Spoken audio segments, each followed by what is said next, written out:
பெரிய பெரிய ஆட்களெல்லாம் தேடி போல, பெரிய பெரிய பணக்காரங்களை, பெரிய பெரிய பதவியில் உள்ளவர்களை, பெரிய பெரிய ஞானிகளை கர்த்தர் தேடி போல. அவர் தேடி போனது யாரை தெரியுமா?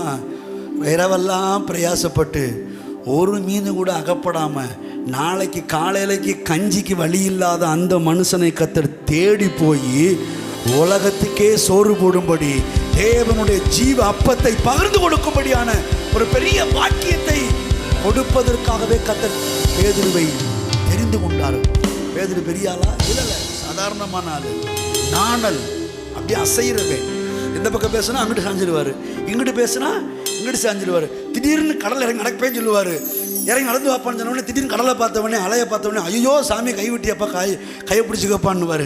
அப்படி மாறுகிற அந்த மனிதனை கொண்டுதான் மாறாததும் அழியாததுமான நித்திய ஜீவனை பிரசங்கிக்கும்படி, இந்த விளையாடப்பட்ட ரட்சிப்பு ஜனங்களுக்குள்ளே கொண்டு போகும்படி கர்த்தர் தெரிந்து கொண்டார். இது அவருடைய செயல் பாருங்க. அதனால் அதான் சொல்கிறேன், அவருடைய அழைப்பு என்பது அவ்வளவு வித்தியாசமானது, அது அற்புதமானது, மனிதனுடைய திட்டத்துக்கும் அப்பாற்பட்டது அவருடைய அழைப்பு.